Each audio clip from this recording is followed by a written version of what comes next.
Hello दोस्तों, आप देख रहे हैं target with Chandra YouTube channel और मैं हूं चंद्रभान।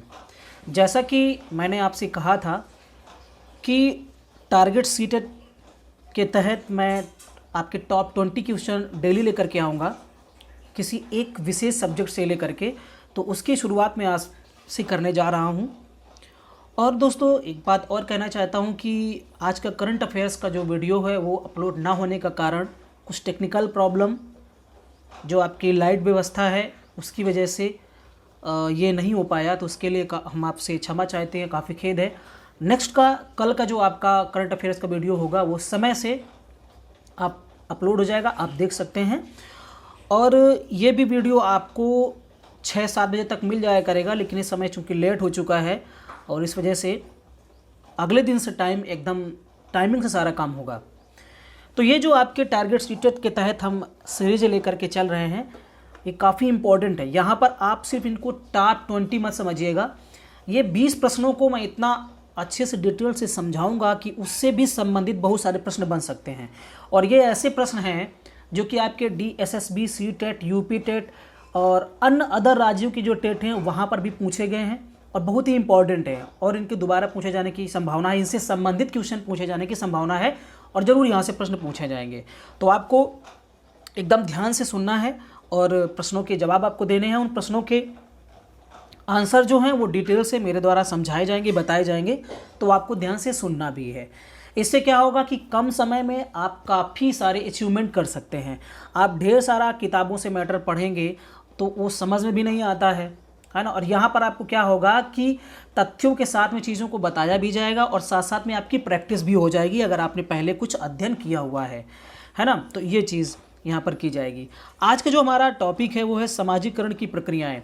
बाल मनोविज्ञान के इस टॉपिक से कई बार प्रश्न पूछे गए हैं, और बालक का विकास जो है वो समाज में कैसे होता है, उसका सामाजिकरण कैसे होता है और सामाजिकरण का महत्व क्या है, क्या क्या फ़ायदे उससे होते हैं, और वास्तव में विद्यालय जो हमारी संस्था है वो क्या काम करती है, इससे संबंधित सभी के सभी जो आपके तथ्य हैं उनकी बात यहाँ पर की जाएगी, इसलिए ये इम्पॉर्टेंट हो जाता है।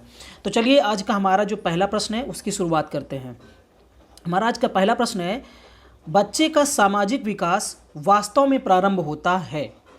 ऑप्शन ए है विद्यालय पूर्व अवस्था में, ऑप्शन बी है शैशवावस्था में, ऑप्शन सी है पूर्व बाल्यावस्था में, और ऑप्शन डी है उत्तर बाल्यावस्था में। तो आपको बताना है कि बच्चे का सामाजिक विकास वास्तव में कब प्रारंभ होता है। चलिए आपका समय शुरू होता है।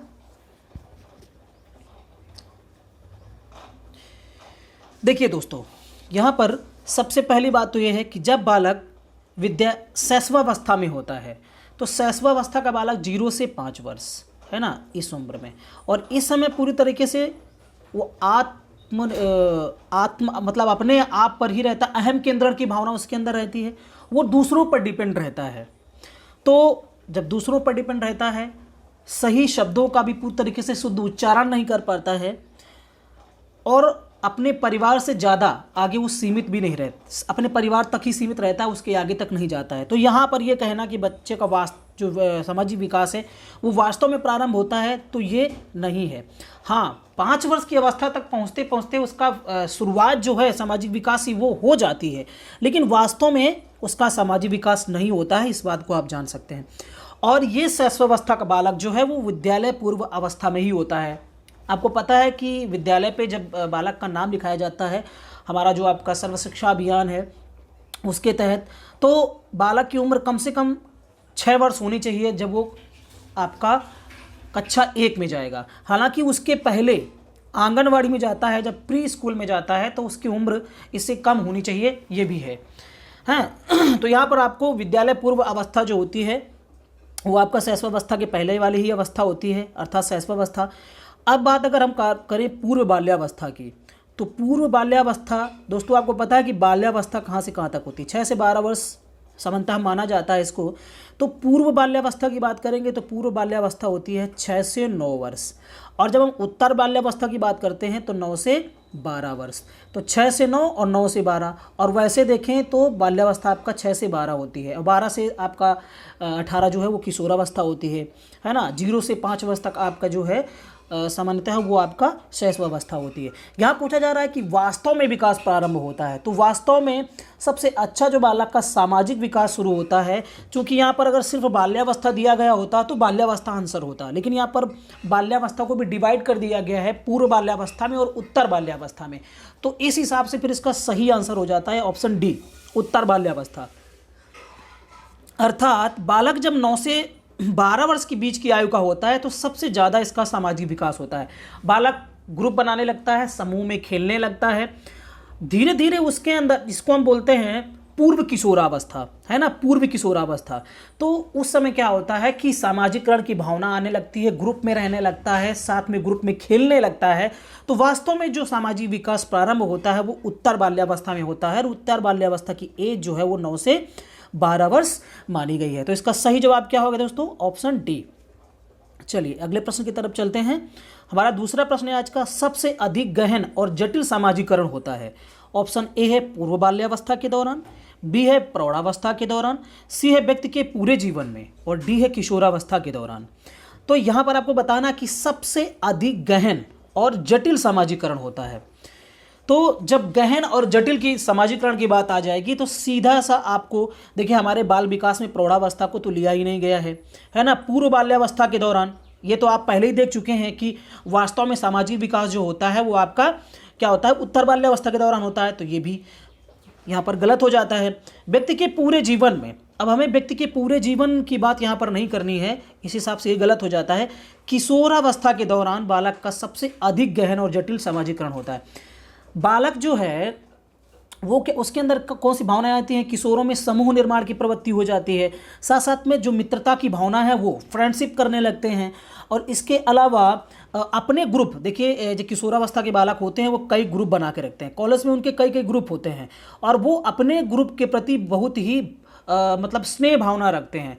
और कभी कभी तो इसी वजह से क्या होता है कि ग्रुपों में आपस में झगड़े भी हो जाते हैं, ये सोचता है कि हमारा ग्रुप ज़्यादा अच्छा है, ये सोचते हैं कुछ बालक कि हमारा ग्रुप ज़्यादा अच्छा है, तो इस तरीके से कई बार झगड़े भी हो जाते हैं। तो अपने समूह के प्रति भक्ति भावना, स्नेह की भावना भी ऐसे बालकों के अंदर आती है। और साथ साथ में अब क्या है कि सामाजिक परिपक्वता, ये दिखाता है, ये चीज़ दिखाता है कि अब सामाजिक परिपक्वता उनके अंदर आने लगी है। वो अपने लोगों को समझने लगते हैं, अपने लोगों के लिए लड़ने लगते हैं, अपने लोगों के लिए कुछ अच्छी भावनाएं रखने लगते हैं। तो इस तरीके की जो भावना है, परिपक्वता की भावना, ये दिखाती है कि उनके अंदर मैच्योरिटी अब आने लगी है।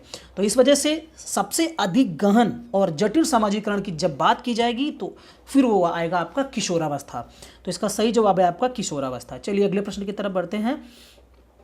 अगला प्रश्न है, छोटे विद्यार्थियों को कक्ष में समवयस्कों के साथ अंतःक्रिया करने के लिए प्रोत्साहित करना चाहिए, जिससे ऑप्शन ए वे एक दूसरे से प्रश्नों के उत्तर सीख सकें, ऑप्शन बी पाठ्यक्रम जल्दी पूरा हो सके, ऑप्शन सी ताकि वे सामाजिक कौशल सीख सकें, और ऑप्शन डी है शिक्षक क्लास को नियंत्रित कर सकें।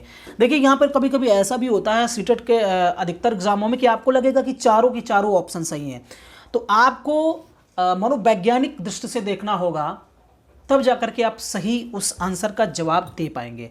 और सबसे पहली चीज़, आंसर देते समय आपको सकारात्मक सोच रखनी होगी। बालक के लिए आपको मनोवैज्ञानिक दृष्टिकोण अपनाना होगा, तब आप सही से आंसर उसका दे पाएंगे। अब इसमें देखना है कि छोटे जो शिक्षार्थी हैं वो अपने समवयस्कों, अपने हम उम्र के बच्चों के साथ अंतःक्रिया करने के लिए उनको प्रोत्साहित करना चाहिए। इससे क्या फ़ायदा होगा, वो एक दूसरे से प्रश्नों के उत्तर सीख सकेंगे। ठीक, ये नहीं होगा, क्योंकि हमें देखना सबसे उचित क्या होगा, अभी छोड़ देते हैं इसको। पाठ्यक्रम जल्दी पूरा हो सके, ये भी नहीं होगा। ताकि वे सामाजिक कौशल सीख सके, डी है शिक्षक क्लास को नियंत्रित कर सके।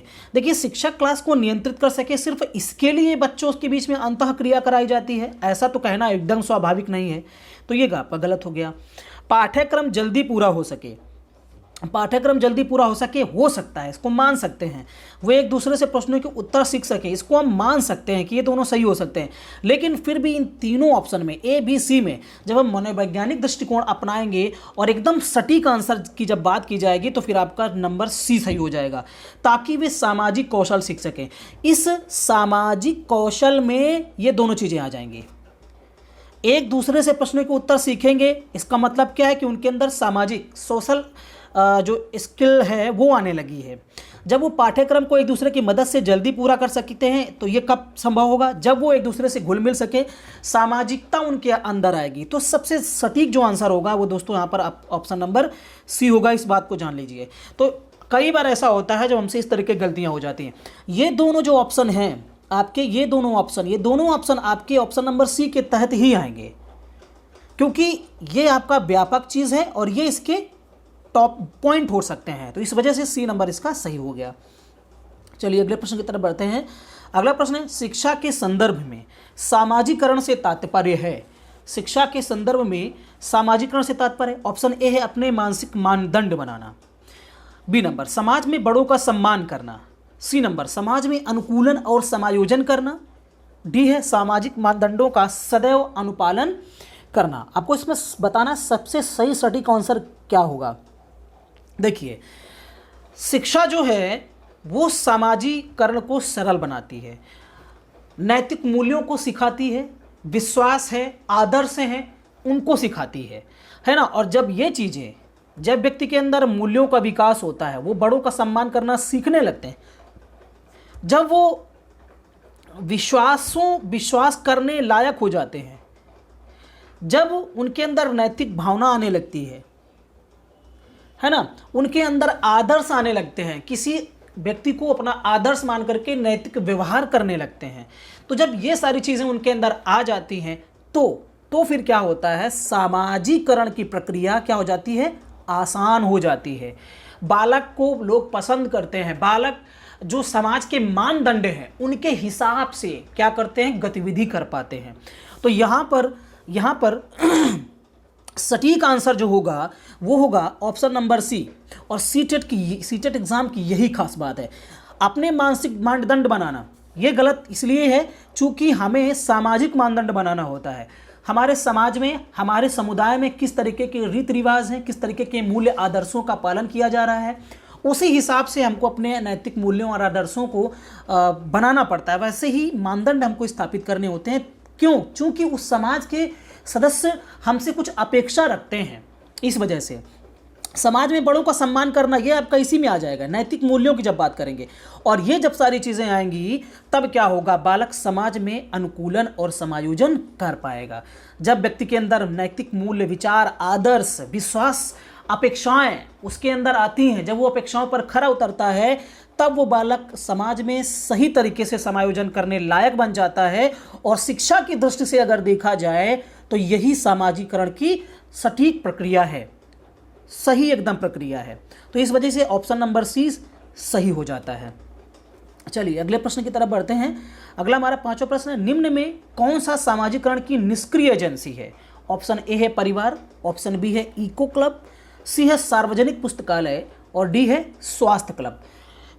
दोस्तों आपको यहाँ पर पता चल गया होगा कि जो ऑप्शन नंबर सी है सार्वजनिक पुस्तकालय, ये जो है सामाजिकरण की एजेंसी तो है बट निष्क्रिय एजेंसी है। यहाँ पर ये आपको समझने की आवश्यकता है। अगर यहाँ पर निष्क्रिय शब्द ना लिखा होता, सिर्फ पूछा जाता निम्न में कौन सा सामाजिकरण की एजेंसी है, तो सामाजिकरण की एजेंसी जो है वो आपका सार्वजनिक पुस्तकालय भी हो सकती है, लेकिन आपकी ये आपकी कैसी होगी, ये निष्क्रिय एजेंसी होगी। क्योंकि इससे पढ़ करके व्यक्ति इस पुस्तकालय की पुस्तकों से पढ़ करके व्यक्ति के अंदर नैतिक मूल्य तो आदर्श स्थापित तो हो सकते हैं, बट वो प्रैक्टिकल में लाएगा कब, अपने परिवार के, अपने समुदाय के, समाज के साथ। लेकिन परिवार है ये आपकी सक्रिय एजेंसी है, बालक परिवार में सीखता है नैतिक आदर्शों को, मूल्यों को। इको क्लब इस तरीके के जो समूह होते हैं, संस्थाएं होते हैं, जहाँ पर लोग होते हैं, जहाँ पर मूल्यों का हस्तांतरण होता है, एक दूसरे से नैतिक मूल्यों की बात सीखते हैं। यहाँ पर स्वास्थ्य क्लब में भी कोई एक सदस्य नहीं होगा, कई सारे सदस्य होंगे जो कि एक दूसरे से क्या करेंगे, सीखेंगे। तो ये तीनों जो है आपकी सक्रिय एजेंसी है, बट सार्वजनिक पुस्तकालय जो है आपका वो आपका निष्क्रिय एजेंसी होगा। चलिए अगले प्रश्न की तरफ बढ़ते हैं।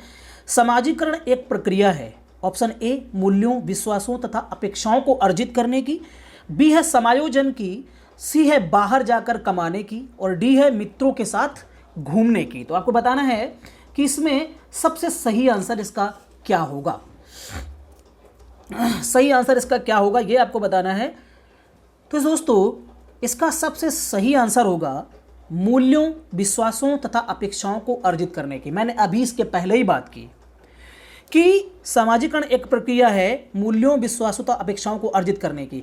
अब देखिए कई बार यह भी आता है कि समाजीकरण क्या है, समायोजन करने की, लेकिन समाज में समायोजन तो तभी होगा ना जब ये तीनों चीजें वो अर्जित करेगा।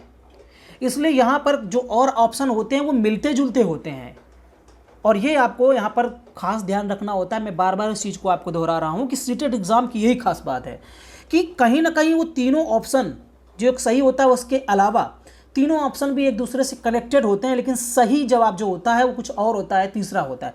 तो यहाँ पर मूल्यों, विश्वासों तथा अपेक्षाओं को अर्जित करने की प्रक्रिया सामाजिकरण की प्रक्रिया है, और जब इसको बालक अर्जित करता है तो वो समायोजन कर सकता है, वो बाहर जाकर कमा सकता है, वो मित्रों के साथ घूम सकता है, तब ये जाकर के बाद में तीनों चीज़ें आएंगी, है ना। चलिए अगले प्रश्न की तरफ बढ़ते हैं। निम्न में से कौन सा समाजीकरण का एक प्रमुख कारक है? ऑप्शन ए है परिवार, बी है कंप्यूटर, सी आनुवंशिकता, डी है आपका राजनीतिक दल। तो आपको बताना है इसमें, आप समझ भी गए होंगे इसका सही जवाब क्या होगा। ऑप्शन ए परिवार जो है वो प्रमुख कारक है। कहा जाता है कि परिवार में जो माता पिता हमारे होते हैं वो बच्चे के सबसे पहले क्या होते हैं, गुरु होते हैं, और बालक सबसे पहले जो शिक्षा है यहीं से शुरू करता है। हाँ, वो एक अलग की बात है, इसको हम अनौपचारिक शिक्षा के अंतर्गत रखेंगे। बालक अपने परिवार से है नैतिक मूल्यों, आदर्शों को सीखता है। अब वो जितनी भी अच्छाइयाँ और बुराइयाँ होगी सबसे पहले अपने परिवार से सीखता है, और परिवार से सीखने बहुत सारी चीज़ें सीखने के बाद में वो विद्यालय जाता है। कई बार ये समस्याएं हो जाती हैं शिक्षक के लिए कि बालक के अंदर जो उनके माता पिता हैं वो ऐसे पूर्वाग्रह की भावनाएं भर देते हैं, ऐसे सारे नैतिक मूल्यों, ऐसी सारी गलत बातों का, नेगेटिव थिंकिंग का उनके अंदर हस्तांतरण कर देते हैं, जिससे कि बालक के अंदर समाज विरोधी भावनाएं भी आने लगती हैं, और फिर शिक्षक के लिए यहाँ पर क्या होता है कि काम करना कठिन हो जाता है। तो शिक्षक का दायित्व तो यहाँ पर बनता है कि वो पूर्वाग्रह जो उनके बच्चों के माता पिता के द्वारा उनके अंदर भरे गए हैं उनको निकाल करके वास्तव में सही दिशा में उनको ले जाना, ये होता है। तो कंप्यूटर तो समाजीकरण का कोई प्रमुख कारक नहीं है। आनुवंशिकता को हम नहीं कह सकते हैं, कोई बालक जो है वो रंग रूप में अलग है, कोई काला है, कोई गोरा है, कोई छोटा है, कोई बड़ा है, तो ये कोई पतला है। तो ये जो कारक हैं, ये आनुवंशिकता के जो कारक हैं, ये बालक की सामाजिकरण के प्रमुख कारक नहीं है। कोई व्यक्ति काला है तो उसका समाज, ऐसा नहीं कि वो सामाजिकरण उसका नहीं होता है, वो समाज में नहीं रह सकता है ना, तो ये कोई कारण नहीं है। राजनीतिक दल ये भी नहीं हो सकता है। तो सही जवाब जो है आपका क्या है, ऑप्शन ए परिवार। अगले प्रश्न की तरफ बढ़ते हैं। मानवीय मूल्यों जो प्रकृति में सार्वत्रिक हैं के विकास का अर्थ है। मानवीय मूल्यों जो प्रकृति में सार्वत्रिक हैं के विकास का अर्थ क्या है, ये आपको यहाँ पर बताना है। देखिए इसके बारे में मतलब यह इसका है कि जो मानवीय मूल्य हैं जो प्रकृति में सार्वत्रिक हैं उनके विकास का अर्थ है कि माता पिता से पीढ़ी दर पीढ़ी जो इस तरीके के मानवीय मूल्य हैं वो बालकों में हस्तांतरित होते रहते हैं। आपने देखा होगा कि आपके दादा दादी जिस तरीके का कार्य करते होंगे उसी तरीके का वो अपने बालकों को सिखाएंगे, फिर वो जो आप लोग आएंगे वो अपने बालकों को सिखाएंगे। तो ये नैतिक कहते हैं ना कि हमारे परिवार की एक खास बात ये है, उसका रीज़न ये है कि वो बहुत पहले से वो मूल्य क्या है उस परिवार के साथ में हस्तांतरित होते चले जाते हैं। दादा दादी से माता पिता में, फिर उनके बच्चों में आते हैं, इस तरीके से। तो विकास का अर्थ क्या है, अंगीकरण करना। हम पहले जो चीज़ें हमारे परिवार के सदस्यों ने की थी, जो उनके अंदर वो क्वालिटी थी, वो हम अंगीकरण करेंगे, फिर हमारे आने वाली पीढ़ी फिर उसको अंगीकरण करेगी। तो इसका सही जवाब होगा बी ऑप्शन, अंगीकरण। मतारोपण नहीं होगा कि हम किसी के ऊपर अपनी बात को थोप दें। हाँ, अच्छाइयों को एक्सेप्ट करना ही अंगीकरण होता है। किसी का अनुकरण करना ये भी नहीं है, अभिव्यक्ति करना ये भी नहीं है। इसके लिए दोस्तों राधा कुमुद मुखर्जी ने लिखा है कि मूल्य जो होते हैं वो समाज द्वारा मान्यता प्राप्त इच्छाएं एवं लक्ष्य हैं। देखिए सामाजिक जो मूल्य हैं वो क्या होते हैं, मान्यता प्राप्त। समाज में कुछ ऐसी चीज़ें होती हैं जो मान्यता प्राप्त होती है, जिनको समाज चाहता है कि ऐसी चीज़ें हों, है ना, और जिनका अंतरीकरण सीखने या सामाजिकरण की प्रक्रिया के माध्यम से होता है, और जो बाद में व्यक्तिनिष्ठ मान तथा अभिलाषाएं बन जाती हैं। अर्थात मानवीय मूल्यों का पीढ़ी दर पीढ़ी अंगीकरण होता है और इसी प्रकार उनका विकास भी पीढ़ी दर पीढ़ी होता है। तो मानवीय मूल्य जो कि एक दूसरे से जाते हैं यही वास्तव में क्या है, विकास का अर्थ है। और जब इस परिप्रेक्ष्य में हम देखेंगे तो इसका सही जवाब जो है आपका ऑप्शन नंबर बी हो जाएगा। चलिए अगले प्रश्न की तरफ बढ़ते हैं। विद्यार्थियों को विद्यालय में खेलना क्यों उचित है? ऑप्शन ए है उन्हें शारीरिक रूप से सशक्त बनाएगा। ऑप्शन बी है शिक्षकों के लिए काम आसान करेगा। ऑप्शन सी है समय बिताने में सहायक है। ऑप्शन डी है सहयोग और संतुलन का विकास करेगा। तो आपको यहाँ पर बताना है कि विद्यार्थियों को विद्यालय में खेलना क्यों उचित है। उन्हें शारीरिक रूप से सशक्त बनाएगा, ये तो सही है, बनाता है। शिक्षकों के लिए काम आसान करेगा, अच्छा देखते हैं। समय बिताने में सहायक है, ये तो कोई मनोवैज्ञानिक बात नहीं है। सहयोग और संतुलन का विकास करेगा। देखिए शारीरिक रूप से सशक्त बनाएगा, ये हमारा खेलने का कोई औचित्य, एकदम सटीक औचित्य नहीं है कि यही हो सकता है। शिक्षकों के लिए काम आसान करेगा, ये भी नहीं है। यहाँ सही जवाब जो है सहयोग और संतुलन का विकास करना है। देखिए अब संतुलन, सहयोग और संतुलन कब आएगा? जब बालक विद्यार्थियों के बीच में विद्यालय में खेलेगा, अपने सहपाठियों के बीच में खेलेगा, तो उसके अंदर सहयोग की भावना आएगी, और सहयोग की भावना आएगी तो उसका सही सामाजिकरण भी होगा। अपने वो संतुलन बनाएगा, अपने शारीरिक, मानसिक और सामाजिक स्तर पर क्या करेगा, उसका संतुलन बनेगा। और ये बनेगा कैसे? जब वो विद्यालय में बालक खेलेगा, है ना। शरीर भी स्वस्थ होगा तो क्या होगा, शारीरिक संतुलन बनेगा। बच्चों के साथ में खेलेगा तो सामाजिक संतुलन बढ़िया बनेगा, है ना। तो इसका सही जवाब जो होगा वो आपका ऑप्शन नंबर डी होगा। क्लियर? चलिए अगले प्रश्न की तरफ बढ़ते हैं। परिवार एक साधन है अनौपचारिक शिक्षा का, बी औपचारिक शिक्षा का, गैर औपचारिक शिक्षा का, डी है दूरस्थ शिक्षा का। तो देखिए इसमें सही जवाब क्या होगा, मैंने पहले ही इसका आंसर बता चुका हूं मैं। ऑप्शन नंबर ए अनौपचारिक शिक्षा का। परिवार एक साधन है अनौपचारिक शिक्षा का। दोस्तों हम लोग दो तरीके की शिक्षा ग्रहण करते हैं, एक आपका होता है औपचारिक और एक क्या होता है अनौपचारिक। दो तरीके की शिक्षा हम ग्रहण करते हैं। जब हम औपचारिक शिक्षा की बात करते हैं तो ये हमारी विद्यालय स्तर की शिक्षा होती है कि हमने क्या किया हुआ है, इंटर किया, बीए किया, बीएससी किया, एमए किया, पीएचडी किया, ये सब क्या है, ये औपचारिक शिक्षा है, डिग्रियों में हासिल होती है। लेकिन जो अनौपचारिक शिक्षा है ये व्यक्ति भर, जीवन भर व्यक्ति सीखता है, कभी अपने परिवार से, कभी अपने मित्रों से, कभी अपने रिश्तेदारों से, कभी समाज के किसी भी व्यक्ति से व्यक्ति जो है वो अनौपचारिक प्रकार की शिक्षा ग्रहण करता रहता है। और परिवार ऐसा ही एक साधन है जो कि हमें अनौपचारिक शिक्षा देता है। वहाँ पर कोई डिग्री नहीं दी जाती है, वहाँ कोई प्रमाण पत्र नहीं दिया जाता है, बल्कि ये सिखाया जाता है कि बड़ों से कैसे व्यवहार करना है, विद्यालय में कैसे जाना है, जितने भी दैनिक कार्य हैं उनको कैसे करना है, सारी की सारी चीज़ें। और ये हमारी किस शिक्षा के अंतर्गत आती है, अनौपचारिक शिक्षा के अंतर्गत आती है। तो हमारा सही जवाब होगा आपका ऑप्शन नंबर ए अनौपचारिक शिक्षा। चलिए अगले प्रश्न की तरफ बढ़ते हैं। बच्चों के सामाजिक विकास में निम्न में किसका विशेष महत्व होता है? ऑप्शन ए है खेल का, बी है बाल साहित्य का, सी है दिनचर्या का, और डी है संचार माध्यम का। आपको बताना है इसका सही जवाब क्या होगा। आपको पता भी चल गया होगा कि इसका सही आंसर क्या होगा, ऑप्शन नंबर ए खेल। देखिए बाल साहित्य किताब पढ़कर वो इसका सामाजिक विकास उतना अच्छे से नहीं होगा जितना बच्चे का एक बच्चों के साथ में खेलने से होगा। दिनचर्या अच्छी कर लेने से उसका सामाजिक विकास नहीं होगा, संचार माध्यम से उसका सामाजिक विकास नहीं होगा। लेकिन हाँ ये ऐसा नहीं है कि इनसे सामाजिक विकास नहीं होगा, यहाँ पर यह बात कहना उचित नहीं है। इन सभी से सामाजिक विकास तो होता है, लेकिन प्रमुख अगर विशेष महत्व की बात करें तो आपका खेल से होता है, क्योंकि खेल में बालक जो है वो सीधा बच्चों के साथ में, अपने मित्रों के साथ में इंटरेक्ट करता है। बाल साहित्य में क्या होता है, वो बाल साहित्य पढ़ करके, कहानियाँ पढ़ करके उसी हिसाब से व्यवहार करेगा। लेकिन ये एक सेकंड श्रेणी की बात है, सेकंड स्टेप की बात आती है। दिनचर्या की बात करेंगे यह भी आपका अलग स्टेप की बात आती है। संचार माध्यम की बात करेंगे तो मोबाइल से है, टीवी से वो सीखेगा, लेकिन वो आपका अलग स्टेप होता है। लेकिन जब खेल की बात करेंगे तो वो सीधे डायरेक्ट इंटरेक्ट करता है अपने मित्रों के साथ में, अपने परिवार के सदस्यों के साथ में, और ये जो खेल है वो फिर सामाजिकरण की प्रक्रिया में विशेष महत्व देता है। आप सोचिए अगर आप बालक को बाल साहित्य पढ़ा दिया जाए लेकिन उसको कभी भी बालकों के बीच में ना रखा जाए तो बताइए प्रैक्टिकली का सामाजिकरण उसका होगा? नहीं हो सकता है। संचार माध्यम के तरीके से हमने उसको बहुत सारी चीज़ें सिखा दी, अच्छा ज्ञान दे दिया, लेकिन अगर वो बालकों के बीच में समाज में इंटरेक्ट नहीं करेगा तो क्या वो हो पाएगा? नहीं। लेकिन खेल ऐसा एक गतिविधि है जिसके माध्यम से उसका सामाजिकरण विशेष रूप से होता है। चलिए अगले प्रश्न की तरफ बढ़ते हैं। जब कभी दो या अधिक व्यक्ति एक साथ मिलते हैं और एक दूसरे को प्रभावित करते हैं तो वे एक सामाजिक समूह का निर्माण करते हैं। यह कथन है, ऑप्शन ए है आंशिक रूप से सत्य, बी है कदाचित सत्य, सी है सत्य है, और डी है असत्य है। जब कभी दो या अधिक व्यक्ति एक साथ मिलते हैं और एक दूसरे को प्रभावित करते हैं तो वे एक सामाजिक समूह का निर्माण करते हैं। एकदम सही है। देखिए, समाज में हम देखते हैं कि जैसे हमारी विचारधारा होंगी और हमारी विचारधारा से मिलते जुलते लोग ही क्या होते हैं, हमारे मित्र बनते हैं जो हमसे प्रभावित होते हैं, और उनका फिर एक क्या बन जाता है, सामाजिक समूह बन जाता है।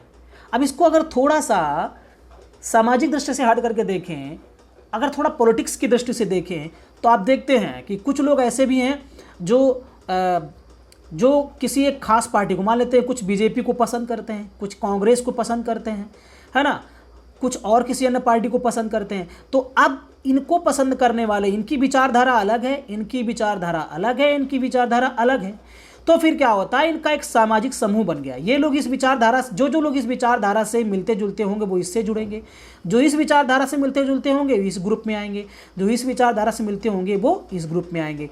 तो क्या होता है कि जब वो एक दूसरे को प्रभावित करते हैं, एक दूसरे के कुछ क्वालिटीज़ सेम होती हैं, तो फिर वो एक क्या होते हैं, ऐसे लोग एक समूह का निर्माण करते हैं।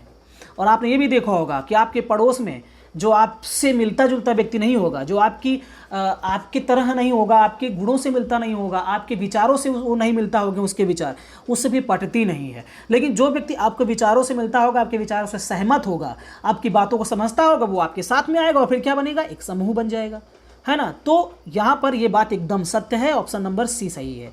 अगर आंशिक रूप से सत्य की बात करेंगे तो आंशिक रूप से नहीं, एकदम सत्य है ये। कदाचित सत्य का मतलब होता है कि सही हो सकता है, कदाचित सही हो सकता है, ऐसा नहीं है सही हो नहीं सकता, एकदम सत्य है, आंशिक रूप से नहीं, बिल्कुल सत्य है, और असत्य तो ये है ही नहीं। चलिए अगले प्रश्न की तरफ बढ़ते हैं। क्वेश्चन नंबर 13, बच्चों के सामाजिक विकास को प्रभावित करने वाले कारक हैं। ऑप्शन ए है आर्थिक तत्व, बी है सामाजिक तत्व, सी है शारीरिक तत्व, और आपका डी है आनुवांशिक तत्व। ये आपको बताना है। देखिए, बच्चे के सामाजिक विकास को प्रभावित करने वाले कारक हैं। आर्थिक तत्व की बात करेंगे तो इससे बालक का सामाजिक विकास प्रभावित पूर्ण रूप से नहीं होता है। ओके, अगर हम बात करें शारीरिक सामाजिक तत्व की, तो सामाजिक तत्व से क्या होता है, सामाजिक विकास पूरी तरीके से प्रभावित होता है। शारीरिक तत्व से सामाजिक विकास जो है वो प्रभावित नहीं होता है। अगर आप सोचो कि आप वही बात आ गई कि आपके अगर शरीर में कोई विसंगति है तो क्या इससे क्या वो सामाजिक विकास प्रभावित करेगा, नहीं करेगा। आनुवंशिक तत्व, वही बात आ गई कि आप काले हैं, गोरे हैं, ठिगने हैं, लंबे हैं, चौड़े हैं, आपकी नाक कैसी है, ये मायने नहीं रखता है कि आपका सामाजिक विकास होगा कि नहीं होगा। लेकिन सामाजिक तत्व, जैसे समाज में जो मानदंड स्थापित किए गए हैं कि आपको बड़ों के पैर छूना है ना, ये एक सामाजिक क्या है, मानदंड है। अगर आपने ऐसा नहीं किया तो फिर यहाँ पर लोग, समाज क्या करेगा, आपको पसंद नहीं करेगा। ये एक सामाजिक तत्व है। सामाजिक जो रीति रिवाज हैं, वो रीति रिवाज, अब वो एक अलग की बात है कि वो अच्छे हैं या बुरे हैं, मैं उनकी बात नहीं कर रहा हूँ। लेकिन सामाजिक रीति रिवाज जो हैं, अगर आप उसको नहीं फॉलो करेंगे तो फिर आपका सामाजिक विकास क्या होगा, प्रभावित होगा। और कई बार ऐसा होता है, कई बार देखने को मिलता है, बहुत सारे समाज में ऐसी रूढ़िवादिताएं होती हैं, कुरीतियां होती हैं जो समाज अपने आप से निकालने की कोशिश नहीं करता है, और जब कोई उसका विरोध करता है तो समाज क्या करता है, उसको निगलेक्ट करता है, उस व्यक्ति को क्या करता है, उसको बुरा बना देता है। तो ये सारे चीज़ें, चाहे वो बुरी हो या अच्छी हो, अगर समाज उनको एक्सेप्ट करता है, अगर वो सामाजिक मानदंड में हैं और समाज उन मानदंडों की अपेक्षा करता है आपसे, अगर उनको आप फॉलो नहीं करते हैं तो फिर क्या होगा, आपका सामाजिक विकास जो है वो प्रभावित होता है। इसीलिए कहा जाता है कि सामाजिक बुराइयों को दूर करना बहुत ही कठिन काम है, और ये एकदम से जाती नहीं है, एकदम से ख़त्म नहीं होती हैं। आप सती प्रथा की बात कर लें, पर्दा प्रथा की बात कर लें, बाल विवाह की बात कर लें, ये एक सामाजिक बुराइयां थी। जिन लोगों ने इन सामाजिक बुराइयों को ख़त्म करने की कोशिश की, वो इतनी आसानी से ख़त्म नहीं हुई। बहुत समय लगा, बहुत वक्त लगा इन बुराइयों को ख़त्म करने के लिए, और जिन बुराइयों को ख़त्म करने के लिए लोगों ने कोशिश की, वो समाज के कुछ समय के लिए बुरे भी हो जाते हैं। हालांकि बाद में चल करके उनकी प्रासंगिकता को भी समाज समझता है, तो ऐसा भी होता है। तो अच्छी हो या बुरी हो, अगर समाज उनको मानता है, समाज उनको एक्सेप्ट करता है, और ऐसी सामाजिक चीज़ों को अगर आप नहीं मानते हैं तो फिर क्या होगा, आपके सामाजिक विकास में ये बाधा बनते हैं। तो ऑप्शन नंबर इसका सटीक एकदम होगा ऑप्शन नंबर बी, सामाजिक तत्व। चलिए अगले प्रश्न की तरफ बढ़ते हैं। दोस्तों अगर आपको ये लग रहा हो कि बहुत ज़्यादा मैं बकवास कर रहा हूँ तो प्लीज़ कमेंट्स बॉक्स में ज़रूर बताइएगा, क्योंकि मेरी आदत है चीज़ों को ज़्यादा डिफाइन करने की। चलिए अगले प्रश्न की तरफ बढ़ते हैं। एक अच्छा अध्यापक विद्यार्थियों के मध्य बढ़ावा देता है। ऑप्शन ए है प्रतियोगिता की भावना को, बी है सहयोग की भावना को, सी है प्रतिद्वंद्विता की भावना को, डी है तटस्थता की भावना को। अब इसमें आपको बताना है कि क्या इसका सही जवाब होगा। देखिए, एक अच्छा अध्यापक विद्यार्थियों के मध्य बढ़ावा देता है प्रतियोगिता की भावना को, सहयोग की भावना को, या प्रतिद्वंद्विता की भावना को, या तटस्थता की भावना को। तो यहाँ पर एक अच्छा अध्यापक जो है वो सहयोग की भावना विद्यार्थियों के मध्य में बढ़ावा देता है। हालांकि अगर हम प्रतिद्वंद्विता की बात करेंगे, अगर हम प्रतियोगिता की बात करेंगे, तो यहाँ पर सही ऑप्शन होना चाहिए सहयोगात्मक प्रतिद्वंद्विता। क्या होना चाहिए? सहयोगात्मक प्रतिद्वंद्विता। सच पूछो तो यहाँ पर यह विकल्प रखना चाहिए था, सहयोगात्मक प्रतिद्वंद्विता। चूंकि बिना प्रतिद्वंद्विता के बालक का विकास भी बाधित होता है। अगर बालकों के मध्य में कंपटीशन रखा जाए और उस कंपटीशन का उद्देश्य सहयोग हो, अर्थात एक दूसरे की मदद करते हुए लोग अगर कंपटीशन करेंगे, तो फिर बालक का विकास बहुत तेजी से होता है ना। तो यहाँ पर ऑप्शन रखना चाहिए था सहयोगात्मक प्रतिद्वंद्विता। ये ऑप्शन ज़्यादा सटीक होता मेरे हिसाब से, क्योंकि कंपटीशन का मतलब यही होता है कि बालक प्रतिद्वंद्विता जब तक नहीं करेगा तो उसका विकास नहीं होगा। लेकिन हाँ, शिक्षक को ये चाहिए कि वो प्रतिद्वंद्विता ऐसी ना हो कि हम एक दूसरे से ईर्ष्या करने लगें। नहीं, सहयोगात्मक प्रतिद्वंद्विता अगर होगी तो फिर वो बालक के विकास को प्रभावित करता है, बालक के विकास को बढ़ाने का काम करता है। तो एक अच्छे अध्यापक का कार्य यह है कि बालक के अंदर सहयोगात्मक प्रतिद्वंद्विता को बढ़ावा देना। तो ऑप्शन नंबर, वैसे इसके हिसाब से तो ऑप्शन नंबर बी आपका सही होता है। चलिए अगले प्रश्न की तरफ बढ़ते हैं।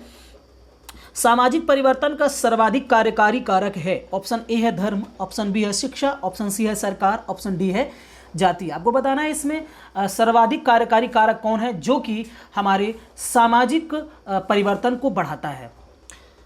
दोस्तों, धर्म जो है वो सामाजिक परिवर्तन को सर्वाधिक कार्यकारी कारक नहीं है। सरकार की बात करेंगे वो भी सामाजिक परिवर्तन करने के सर्वाधिक कार्यकारी कारक नहीं है। जाति की बात करेंगे ये भी नहीं है। सबसे सटीक आंसर है ये, जो कि आपको भी पता होगा, ऑप्शन नंबर बी, शिक्षा। शिक्षा जो है वो सामाजिक परिवर्तन का सर्वाधिक कार्यकारी कारक है। देखिए, शिक्षा से बालक का सर्वांगीण विकास होता है। आपने पढ़ा होगा महात्मा गांधी की परिभाषा।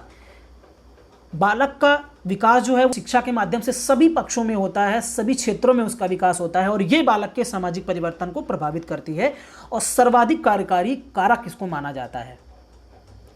अब चाहे आप कहीं भी किसी भी बात कर लें समय की, आप प्राचीन इतिहास की बात करें, मध्यकालीन की बात करें, आधुनिक भारत के इतिहास करें, पुनर्जागरण की बात करें, कभी भी किसी भी समय की बात करेंगे, अगर सामाजिक परिवर्तन सबसे ज़्यादा हुआ है तो वो शिक्षा के माध्यम से हुआ है। हमारे समाज में ऐसी बहुत सारी बुराइयां थी, उनको दूर कैसे किया गया? शिक्षा के माध्यम से।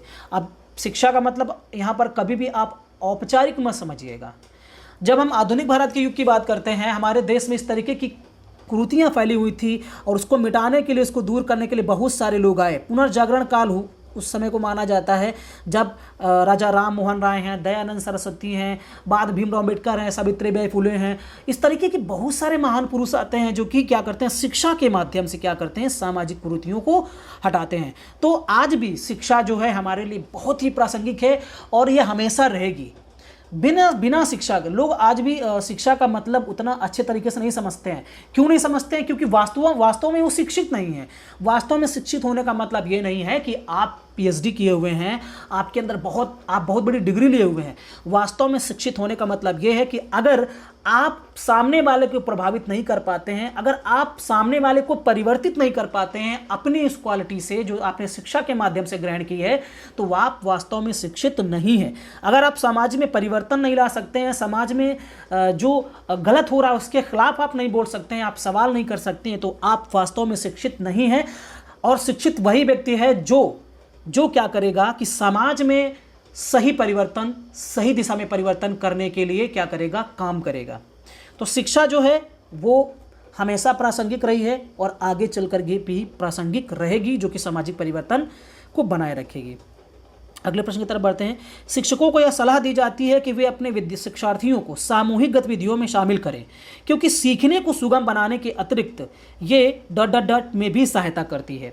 देखिए, ऑप्शन नंबर ए है दुश्चिंता, ऑप्शन नंबर बी है सामाजिकरण, ऑप्शन नंबर सी है मूल्य द्वंद्व, ऑप्शन डी है आक्रामकता। तो आपको बताना है इसमें सही जवाब क्या होगा कि बालकों को सीखने सुगम बनाने के अतिरिक्त और क्या क्या काम यहाँ पर किया जाता है। तो आप समझ गए होंगे इसका सही जवाब क्या है।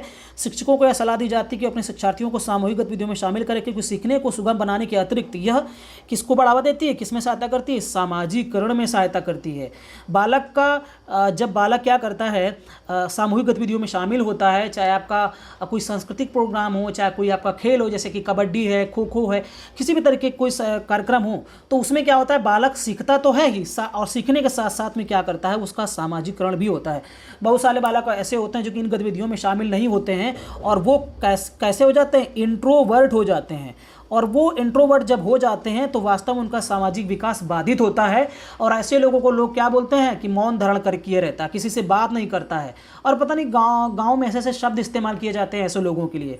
तो ये सामाजिकरण में समस्या बाधक करता है। वो अपनी बात समाज में रख नहीं पाता, लोगों के बीच में वो कम्युनिकेशन स्थापित नहीं कर पाता। हालांकि ऐसा नहीं कि वो प्रतिभाशाली नहीं है, वो प्रतिभाशाली भी होता है, लेकिन उसका सामाजिकरण नहीं हो पाता है। क्यों? क्योंकि वो इंट्रोवर्ट हो जाता है, वो सामाजिक गतिविधियों में किसी में हिस्सा नहीं लेता है, वो सिर्फ अपने आप पे ही मगन रहता है। ये तो सीखने के साथ साथ उसका सामाजिकरण भी होगा अगर जो आपकी पाठ सहगामी क्रियाएं हैं उनको करवाया जाए, गतिविधियाँ करवाई जाएँ तो। चलिए अगले प्रश्न की तरफ बढ़ते हैं। 17वां क्वेश्चन है, एक शिक्षिका अपने छात्रों को अनेक तरह की सामूहिक गतिविधियों में व्यस्त रखती है, जैसे समूह चर्चा है, समूह परियोजना है आदि। यह सीखने के किस आयाम को उजागर करता है? ऑप्शन ए है सामाजिक गतिविधि के रूप में अधिगम, बी है मनोरंजन द्वारा अधिगम, सी है भाषा निर्देशित अधिगम, और डी है प्रतियोगिता आधारित अधिगम। तो आपको बताना है इसका सही जवाब क्या होगा। देखिए, एक शिक्षिका अपने छात्रों को अनेक तरह की सामूहिक गतिविधियों में व्यस्त रखती है, समूह चर्चा, समूह परियोजनाएं। तो इससे क्या होगा, सीखने के साथ साथ, जैसे कि आपका ये वाला प्रश्न था लगभग उसी तरीके का ये भी प्रश्न है, शब्द से बदले हुए हैं। तो यहाँ पर सही जवाब होगा ऑप्शन नंबर ए सामाजिक गतिविधि के रूप में अधिगम। बालक जो है वो क्या करेगा, पाठ्य सहगामी क्रियाएं करेगा, और उसमें जिसको हम सामाजिक गतिविधि भी कह रहे हैं, और इसमें साथ साथ में उसकी लर्निंग भी होगी, सीखेगा भी वो, है ना। और इस समय जोर दिया जा रहा है बालक को खेल खेल में शिक्षा देने की। बालक जो है वो गुणा भाग जोड़ घटाना सब कुछ खेल के माध्यम से सीखे। तो सामाजिक गतिविधि के साथ साथ में अधिगम भी होता रहे, और ये संभव तभी है जब हम समूह चर्चा करवाएंगे, समूह परियोजनाएं करवाएंगे, कार्यशालाएं स्थापित करवाएंगे, बच्चों के बीच में कंपटीशन करवाएंगे। इससे क्या होता है कि अधिगम भी होता है और सामाजिक गतिविधि भी बढ़ती है, सामाजिकरण भी उनका होता है ना। तो ऑप्शन नंबर इसका ए सही है। अगले प्रश्न की तरफ बढ़ते हैं। 18वां नंबर है, मध्याह्न भोजन के दौरान उच्च जाति के विद्यार्थी निम्न जाति के विद्यार्थियों के साथ एक पंक्ति में भोजन करने से इनकार करते हैं, आप क्या करेंगे?